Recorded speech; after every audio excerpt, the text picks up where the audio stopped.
All right, we need to talk more about that man tapped to be President Trump's acting attorney general and what he means to the Mueller investigation. In newly uncovered audio sent around by the Democratic coalition, you're going to hear Matthew Whitaker in a 2017 interview claiming there was no collusion between Russians and Trump. The truth is there was no collusion with the Russians in the Trump campaign.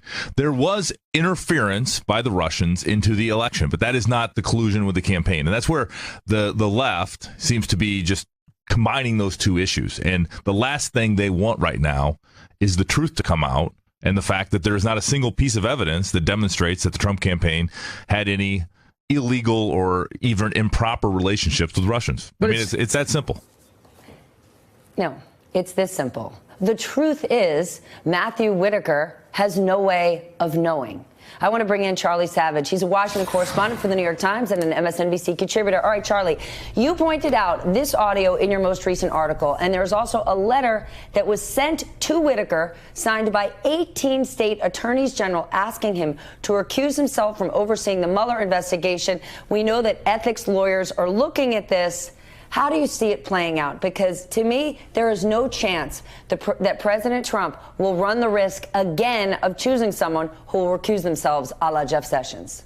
Good morning, Stephanie. I completely agree with you. The thing that drove President Trump apart from Jeff Sessions was his sense of betrayal, that Jeff Sessions recused himself from overseeing the Russia investigation. That's what made Jeff Sessions go from being Trump's closest friend from being this person that he spurned, because he thought he needed a loyalist to protect him at the top of the Justice Department to oversee the Russia probe. And so I find it, I know Trump apparently said this morning he didn't talk about the Russia investigation with Matt Whitaker. I find it hard to believe that President Trump named Matt Whitaker without knowing that he would stay in place and take over from Rod Rosenstein and be in a position to constrain, if not shut down, the Russia probe.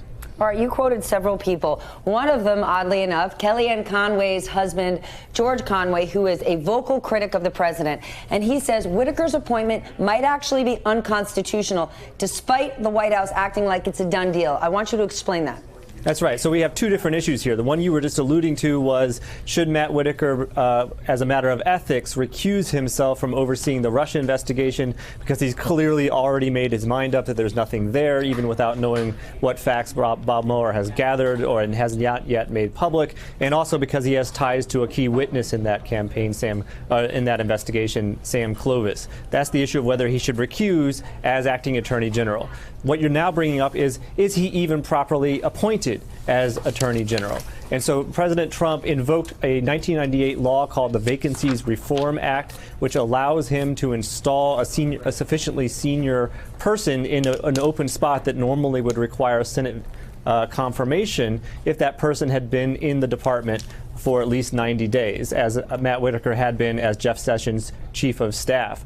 What legal scholars across the spectrum, including Kellyanne Conway's husband, are saying is that law is unconstitutional as applied to a role as senior as Attorney General. That's a principal officer of the United States. They don't think that it can be used to circumvent Senate confirmation. And so we are likely to see that as one of several legal challenges to Matt Whitaker's even existence as Attorney General. Well, legal scholars think it's a problem. Democrats think it's a problem. We will wait to hear what Republicans, and I don't mean President Trump, but Republicans have to say about it. Hey there, I'm Chris Hayes from MSNBC. Thanks for watching MSNBC on YouTube. If you want to keep up to date with the videos we're putting out, you can click subscribe just below me or click over on this list to see lots of other great videos.